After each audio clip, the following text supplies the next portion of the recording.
This program is brought to you by Link TV for educational and non-commercial use only.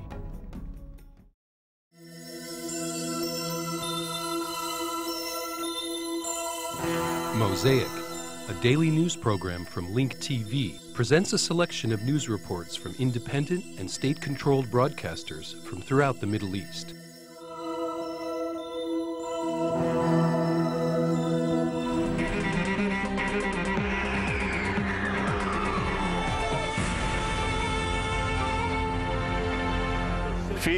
A UN spokesperson said that Secretary General Ban Ki-moon is surprised by Israeli actions in East Jerusalem, which include the evicting of Palestinian families from their homes and demolishing them. Ban Ki-moon was referring to the latest incident in the Palestinian neighborhood of Sheikh Jarrah and called on Israel to stop what the UN spokesperson called provocative Israeli actions. Jewish settlers backed by the Israeli forces evicted Kamel al-Kurd from her home in Jerusalem, and then they evicted her from her tent where she was forced to live after her home was demolished. Now it seems that it is the turn of Nabil al-Kurd. The settlers, backed by the right-wing Israeli government, have forced her out of her home in Sheikh Jarrah, which, like other Palestinian neighborhoods in Jerusalem, is under the threat of continuous settlement expansion. Palestinians who gathered here, though they were very small in numbers, exploded with anger as they were watching another episode of settlers taking over another Palestinian home and displacing another Palestinian family in Jerusalem. The home of my father has been closed since 2001. We have 11 family members, and they were forced to live like sardines. Does Mahmoud Abbas even care? We were fined 75,000 shekels. We were forced to pay the fine instead of buying food. No one is helping us or even cares to know what is happening. The home of Nabil is the fourth home to be taken over by settlers after the homes of Al-Ghawi, Hanoun, and Kamal al-Kurd. The settlers no longer have to wait for the Israeli courts to make a final decision. This will be the fate of an additional 23 homes in the same neighborhood of Sheikh Jarrah. Facts are quickly changing on the ground. As soon as the media coverage subsides, the settlers' presence in these Arab homes will become unchallenged. I want to say this to the whole world. You know that we are God's chosen people. When the court said that we should leave Gush Katif, we respected the law and left. Today we are entering our homes here according to the law. The international community, which has been playing the role of a spectator, must intervene, not only the Palestinian Authority and the Palestinians. We are fighting on all fronts. We are trying to figure out how to work with the Palestinian Authority. Thanks to them, they are paying the lawyers' fees, but that is not enough.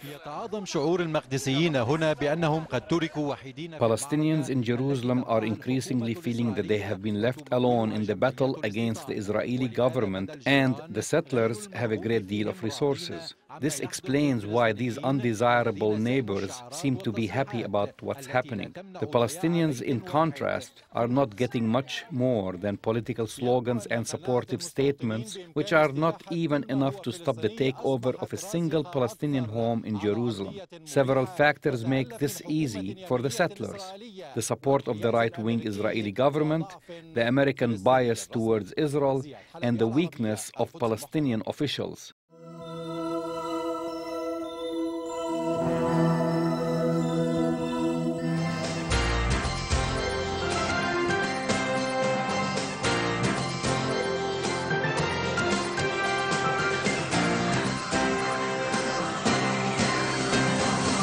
Open with drama on the high seas as Israeli naval commandos commandeered a ship filled with Iranian weapons that was bound for the Hezbollah terrorist in Lebanon.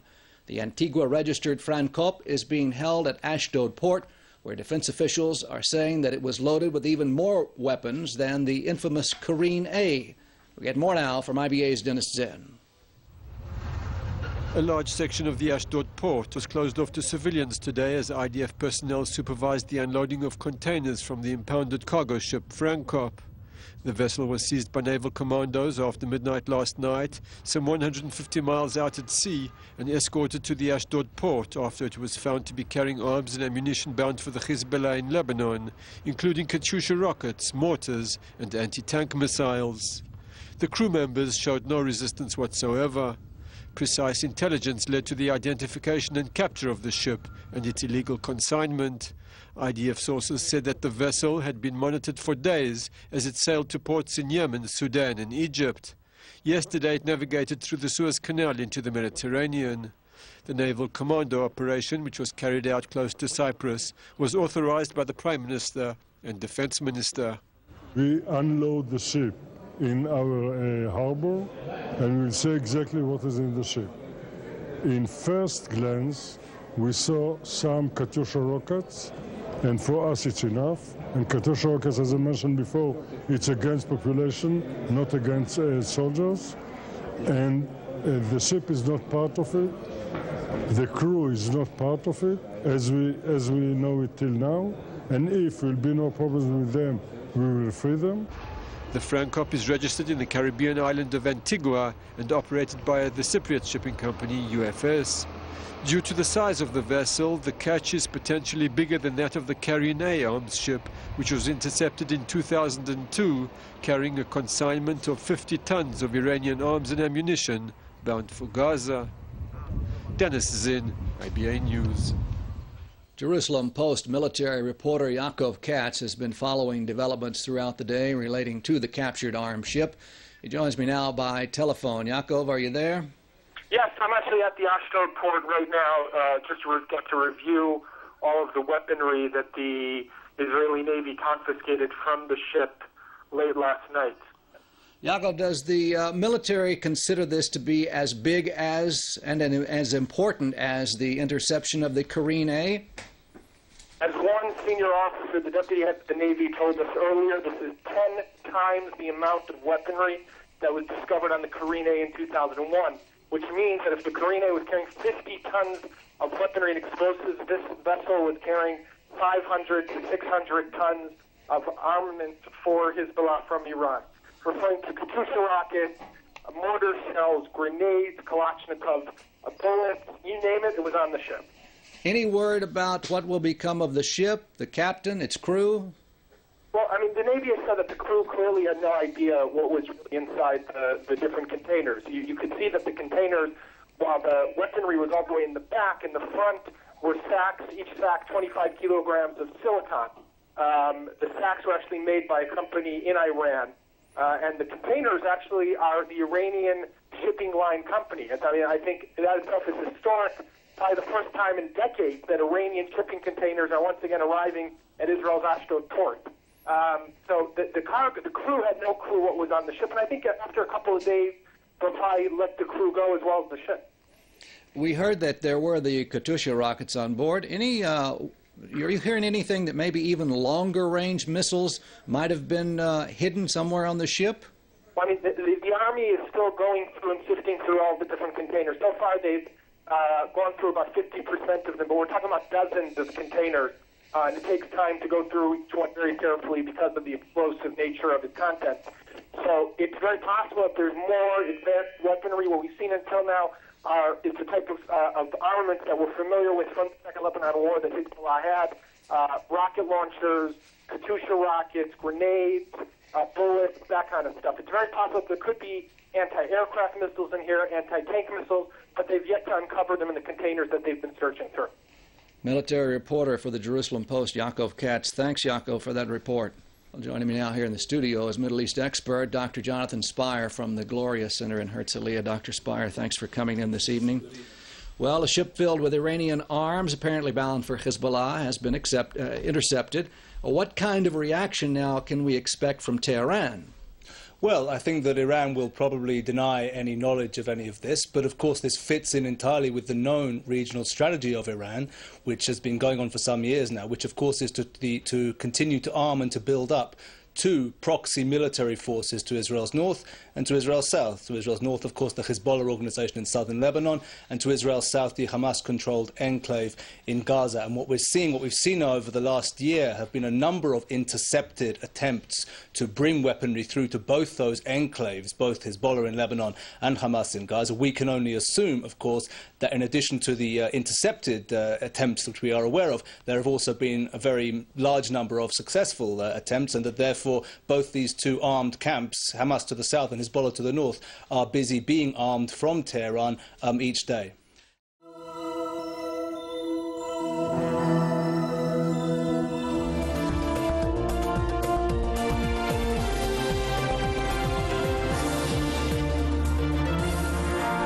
المفاوضات حول الدولة الفلسطينية يجب أن تشمل قضية القدس. هذا ما أكدته وزيرة الخارجية. After meeting with Egyptian President Hosni Mubarak, U.S. Secretary of State Hillary Clinton said that negotiations over the future of a Palestinian state must include Jerusalem. Clinton made these statements at a joint press conference with her Egyptian counterpart Ahmed Abdul Al-Gate. في بدايتها غضبا عربيا وفلسطينيا بشأن تصريحاتها حول الاستيطان. Clinton concluded her trip to the Middle East in Cairo after provoking Arab anger due to her statements pertaining to Israeli settlements. This comes as the U.S. Congress overwhelmingly voted against the Goldstone report, which talks about war crimes and possible crimes against humanity during the Israeli attack on Gaza last winter. We leave you with Sugair Salam.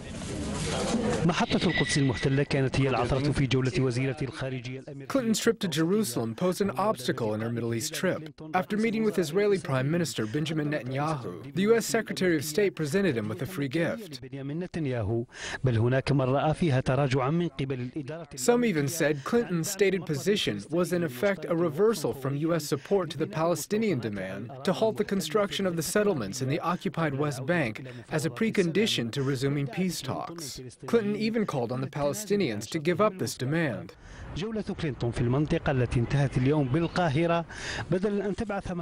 Clinton's Middle East trip, which ended today in Cairo, created fears and concerns among Arabs and Palestinians, instead of reviving the stalled peace process. Clinton's peace efforts seemed weak, as she was going from one Arab capital to the other, trying to explain her statements in Israel.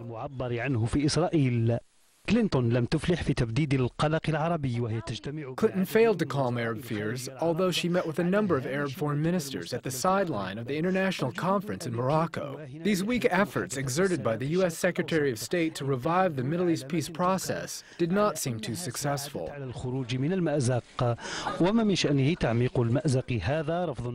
To add insult to injury, the American Congress voted against the report of the South African judge, Richard Goldstone, pertaining to the Israeli war crimes in Gaza, accusing him of being biased towards Palestinians.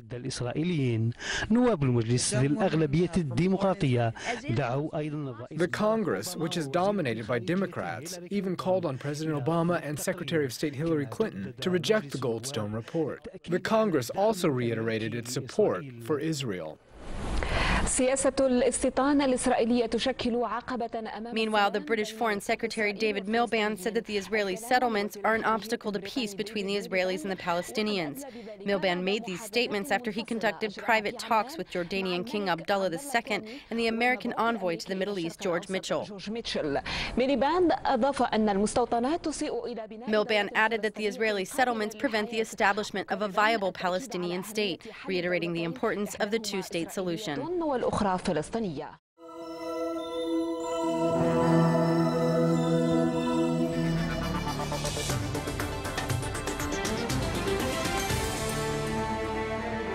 استخدمت الشرطة الإيرانية قنابل الغاز المسيل للدموع. The Iranian police used tear gas to disperse protesters who tried to gather in central Tehran during an official protest against the U.S.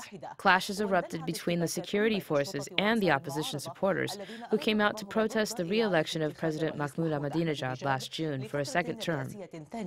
في حزيران يونيو الماضي.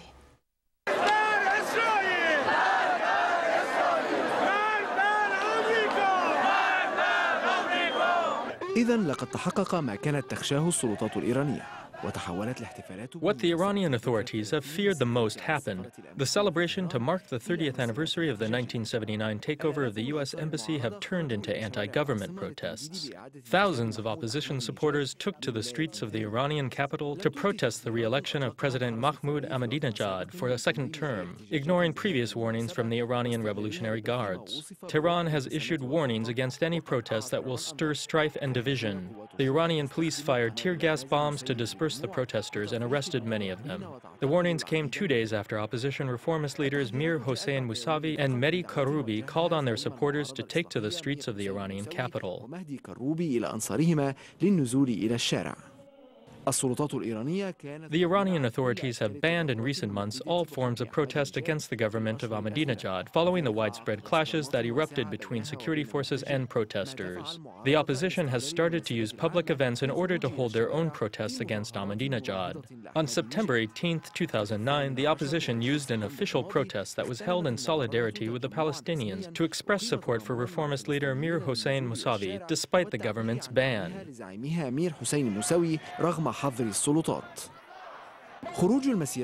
On November 4th each year, the Iranians organize protests against the U.S. and Israel in front of the former headquarters of the U.S. Embassy in Tehran, also known by Iranians as the Den of Spies. This year, the opposition tried to use the event to draw the world's attention to what's happening in Iran, saying that the country's internal situation is continuing to deteriorate and it may escalate further in the upcoming days.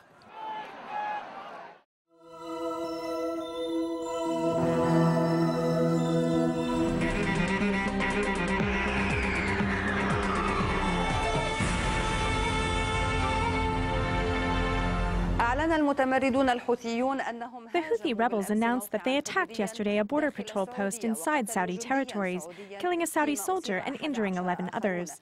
The attack, which is the first of its kind, took place in the Mount Dukhan region along the Yemeni-Saudi borders. The rebels, who infiltrated into Saudi Arabia, opened fire on a Saudi border patrol post using a variety of weapons. The Yemeni Sixth War, which was declared in the middle of last August, is not coming to an end anytime soon. Amidst the raging battles between the Yemeni army and the Houthi rebels, the residents are continuing to flee in large numbers from combat areas amidst fear that a wide-scale humanitarian crisis is unfolding in Yemen. 3 months have passed since the war erupted in Yemen, and nothing appears on the horizon to suggest that it may end anytime soon. The country is bracing for a cold winter, which may further fuel the refugee crisis, as the number of the displaced is continuing to soar. According to the UN High Commissioner for Refugees, the UNHCR, tens of thousands of displaced Yemenis in the province of Saada, Umran, and Jawaf are living amidst harsh and tragic conditions due to the war, road blockades, and the inability of the government and humanitarian agencies to reach some of the refugees. The disagreement between the Yemeni authorities and some of the humanitarian organizations has added insult to injury in the plight of the Yemeni refugees. Sana'a has expressed discontent over the mechanism that some of the foreign agencies are using in the process of allocating aid to the refugees. With the renewal of the clashes in mid-August, the number of the displaced Yemenis has doubled. This forced the Yemeni government to cooperate with a number of humanitarian agencies to help establish additional refugee camps. Some of the camps, including Al-Mazraq, have exceeded their capacity level. In addition, some of these camps are not equipped to meet the growing needs of the refugees. Many refugees are complaining about the lack of basic services and the shortage of food and other essentials, such as furniture and blankets in their camps. The war is continuing, and with it, the crisis of the refugees is growing. The refugees are facing two options. They either return to what's left of their homes or establish permanent residence in these camps, with all what they bring in misery and hardship. Ramzi Al-Mazri, Al-Arabiya.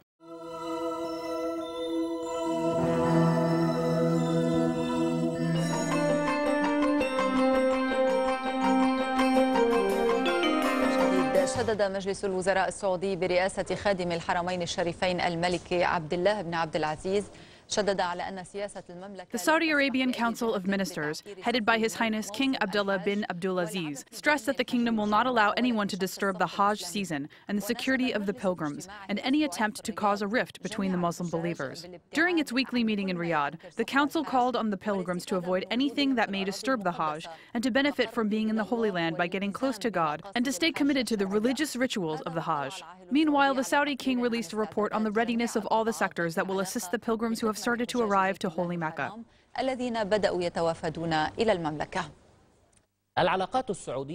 The following report talks about the Saudi-Iranian relations and the disputes between them. تصعيد في الخطاب السياسي بين طهران والرياض موضوعه موسم الحج هذا العام. The escalation of Hajj-related disputes between Tehran and Riyadh is creating concerns that these disputes may expand. The exportation of the Iranian Islamic Revolution to Saudi Arabia and this region was the starting point of tension between the two countries. At the time, Saudi Arabia provided political support to Iraq in the war against Iran. Then the tension increased between the two countries, not only during the Iran-Iraq War, but also during the First Gulf War. غير أن العلاقات بين الرياض وطهران لم تكن عاصية على بعض استقرار وانفراج حذر. However, the relations between Riyadh and Tehran were somewhat stable during the presidencies of Hashemi Rafsanjani and Mohammed Khatami. المتبادلة إلى تقارب إلا أن التحولات السياسية في المنطقة والتي رافقت When President Ahmadinejad took office, relations started to deteriorate again. إلى مراحل التوتر السابقة. وبينما انشغلت الضفة الغربية للخليج العربي بترتيباتها الاستراتيجية. Meanwhile, while countries on the western bank of the Gulf were busy establishing their security strategies, the country on the eastern bank launched a nuclear program that increased fears in Saudi Arabia and the region.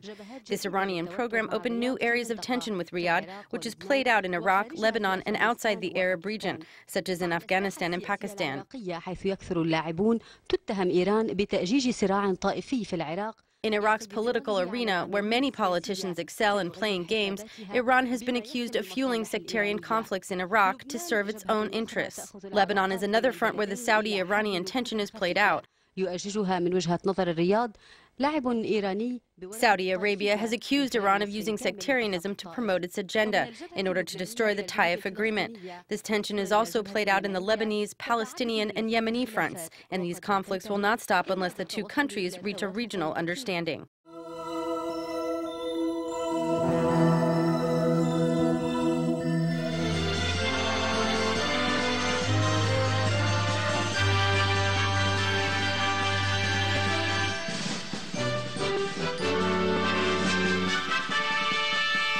إيقاف العمل بقانون تنفيذ أحكام الإعدام بحق المتورطين بأعمال الإرهاب. The decision to suspend the death sentences against those who were involved in acts of terrorism has raised many questions. The head of the Parliamentary Legal Committee, Al-Iraqiya, called for suspending the death sentences, saying that they were politically motivated. التصفيات السياسية في بعض المحافظات على حد قوله.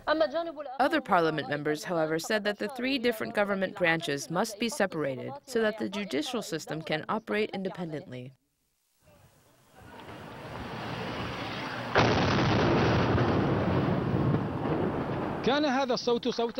This is the sound of the latest terrorist explosion in Baghdad, and hopefully it is the last one. The explosion killed and injured many people, just like previous ones. This explains why the Iraqi people have become more vocal in demanding that the perpetrators be punished. The security agencies have exerted a great deal of effort before they were finally able to arrest a number of terrorists who were involved in this and other acts of terror. After they confessed to what they did, the court sentenced these criminals to death. While waiting for the executive branch to approve these death sentences, a parliament member demanded that they be postponed until after the parliamentary elections in January 2010. The sentences were politically motivated, especially in southern provinces. It is unreasonable to have 256 people sentenced to death in Basra, Nasiriyah, and Diwaniyah. These people were not involved in acts of terror. This means that the death sentences were motivated by the desire to settle scores. Therefore, we demand that the government suspend the death sentences. This was a proposal, and the government has the right to accept or reject it. I think that Parliament member Baha Al-Iraqiya should have demanded that the death sentence of certain people be postponed. Iraq has appeals courts and that can be used to challenge the death sentences. His call to suspend the death sentences is open-ended, and this is very dangerous. The details of this issue surprised Iraqi officials because it violates the principles of separation between the three government branches and keeping the judiciary system independent. What makes Iraq unique today is the political and constitutional process. The main principle behind the system is the separation of the three government branches, the legislative, the judiciary, and the executive branches. We as parliament members can only monitor the political process. We are responsible for making laws, but we do not have the right to intervene in the work of the judicial system, especially if the sentences were already made.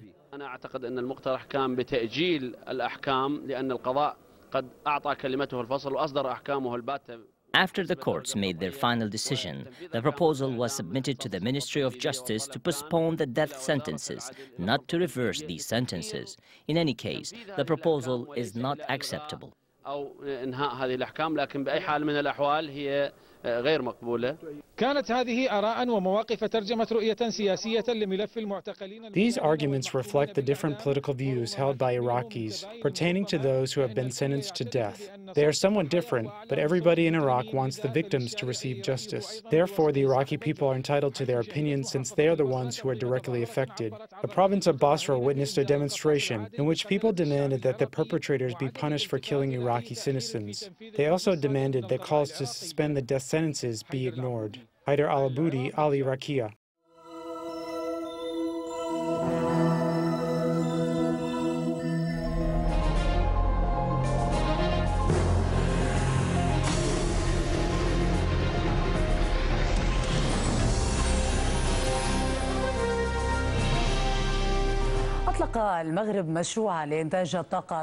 Morocco launched a $9 billion solar system project in order to ease its reliance on foreign sources of energy.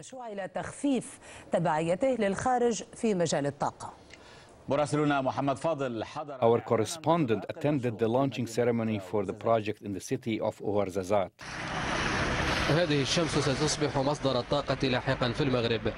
The sun will become a source of energy in Morocco. At least that is what the Moroccan government hopes to achieve by launching this mega project. Morocco, which does not have oil, is hoping that it can decrease its oil imports. That takes a big chunk out of the country's budget. The Moroccan government wants to utilize the huge desert areas in Morocco to build mega solar systems. It will include a large solar system in Ouarzazate. The Moroccan king, Mohammed VI, invited Secretary of State Hillary Clinton to the opening ceremony of the project, which Moroccan officials describe as one of the largest solar systems in the world.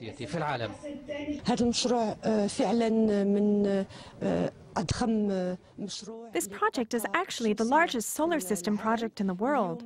Large solar systems have the ability to produce 380 to 400 megawatts of electricity. This project will produce 2,000 megawatts, and it will be built in 5 locations. Each will generate between 100 to 500 megawatts of electricity. It is one of the largest solar system projects.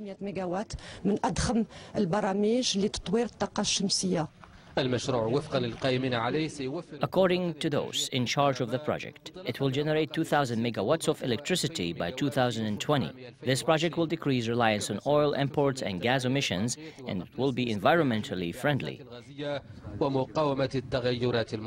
However, there is a big difference between goals and reality. Similar experiences in more developed countries show that such projects do not necessarily have guaranteed results, not to mention the staggering costs associated with such investment projects. The burning sun is no longer a source of inconvenience for Moroccans.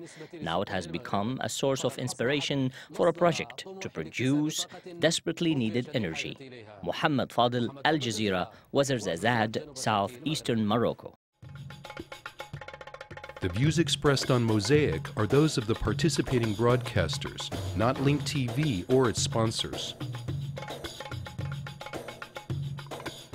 The production of Mosaic is made possible with the support of viewers like you. Thank you.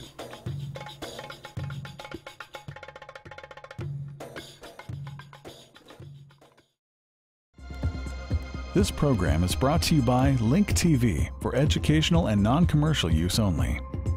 Link TV is the only U.S. network dedicated to global and national news, uncompromising documentaries, and diverse cultural programs, programs which connect you to the world.